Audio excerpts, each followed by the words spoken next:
upon. And so Attis gets kind of reassembled, and his flesh does not decay. And Zeus adds this: as Attis stands there forever dead yet not decaying, I will allow his hair to grow. So his hair grows perpetually.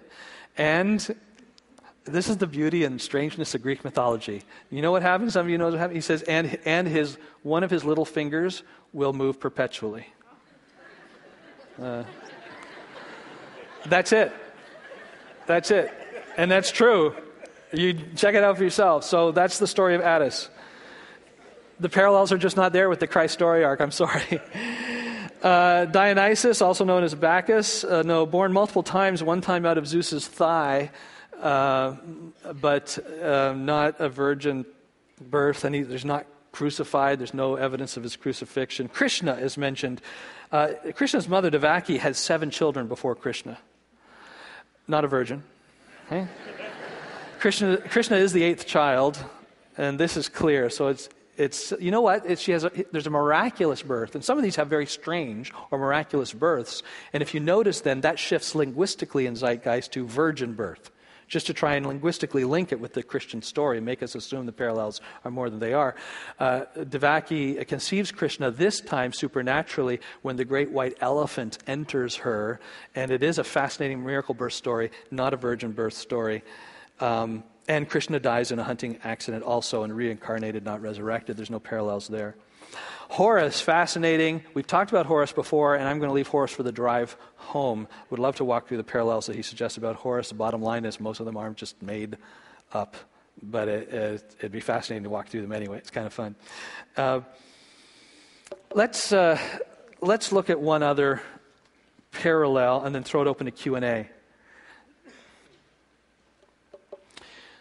One shift in the conversation, knowing that it's hard to establish any evidence for the fact that the teaching of Jesus comes out of anything but a Jewish root system and is not borrowed from paganism, and that the parallels for his story arc are not as strong as he would like people to believe.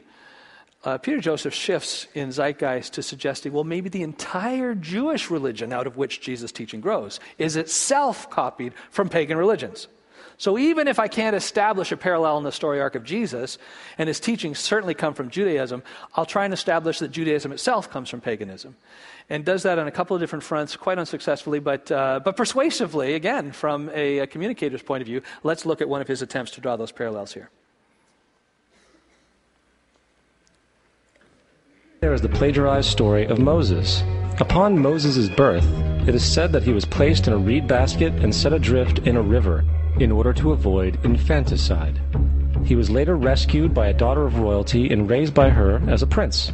This baby in a basket story was lifted directly from the myth of Sargon of Akkad of around 2250 BC. Sargon was born, placed in a reed basket in order to avoid infanticide, and set adrift in a river. He was in turn rescued and raised by Aki, a royal midwife.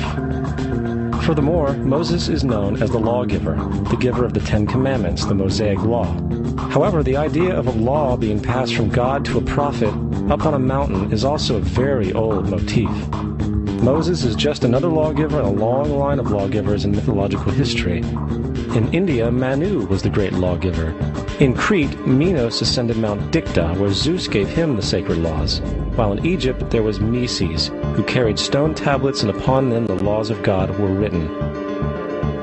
Manu, Minos, Meses, Moses. And as far as the 10 Commandments, they are taken outright from spell 125 in the Egyptian Book of the Dead.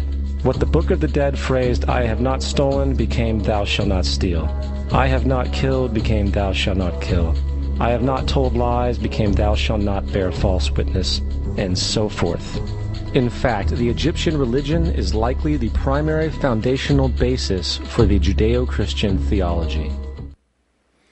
Wow, sounds impressive. Let's break it down. It's always more impressive to throw the stuff at us quickly, and it's less exciting to walk through it, but this is what we need to do to dig towards truth. First of all, the comparison between Moses and Sargon of Akkad has some parallel. Here's the parable. The river and the basket are true. Sargon of Akkad, now his mother was royalty herself. That's not true of Moses. And all we know is that she placed Sargon in a basket, set him adrift in the river, apparently as an offering to the gods, to consecrate Sargon. It is not to escape infanticide. There's no story of babies being slaughtered. It is about a baby being put in a basket and sent down the Nile without clear evidence as to why. Apparently within the context, either she just had enough crying, and she's trying to kill her child, or she is offering him to the gods, assumes he's going to die, but gives his life to the gods. So a parallel about baby in a basket is true. It's not surprising that something involving the Nile River, or with all of the mythologies of the time surrounding the Nile River, might include something about a baby in a basket. But that's it for the parallels. Now he shifts quickly to Moses and other lawgivers. There is no parallel about Sargon being a lawgiver. There's no infanticide in his mother's royalty. He does take a trip as a baby in a basket, and he is rescued by a man who is a gardener and who raises him. That's the end of the parallels. Quickly shifting then, comparing Moses to lawgivers, such as Manu, Minos, Mises, and Moshe, or Moses, all beginning with a sound, like Joshua, Joan of Arc, and George Washington, all being military leaders, but not necessarily the same people. First of all, there are a couple of them that do have an sound. Awesome. Manu is a real name, and his legal code that is given through Manu dates to about 200 years before Jesus. Obviously too late to be copied by the Jewish religion and the law giving of Moses. About 200 years before Jesus. If there's any copying, the copying is the other way around. Minos is said to have received the law from a cave, and his name is Minos, so we have two not on top of a mountain. I think he suggests these are patterns of receiving the law up on a mountain from God. He does receive it from Zeus, but in a cave, no mention of a mountain. And then finally, Mises is just made up completely. There is no Mises in Egyptian. This is the apparent Egyptian lawgiver. There's no Mises. There is the Egyptian Book of the Dead. It's not attributed to a Mises. Mises seems to be a completely made-up name.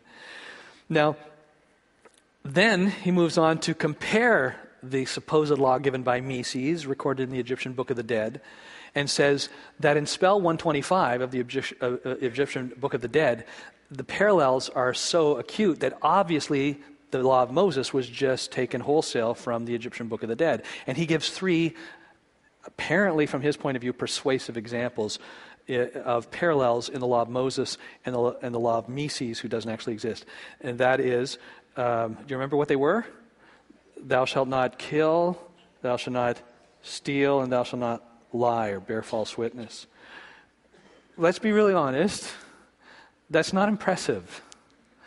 Codes of conduct, laws for societies that did not include telling the truth, not stealing and not murdering, that would be surprising, right? But at this point, we're like, the parallels are overwhelming. And you have to assume he's going to give the three best parallels he can. And he gives, tell the truth, don't steal, and don't lie. And says, look at those amazing parallels. Which actually says nothing. You have to assume that don't murder, don't steal, and don't lie would be there. But what would have to be shown to make it even interesting would be something novel, something new that we attribute to the Ten Commandments that we also find in the Egyptian Book of the Dead. You can read through Spell 125 on the internet or in textbooks, and you'll find that it's just not there. Open up your Bibles to Exodus chapter 20. In Exodus 20, we find the Ten Commandments.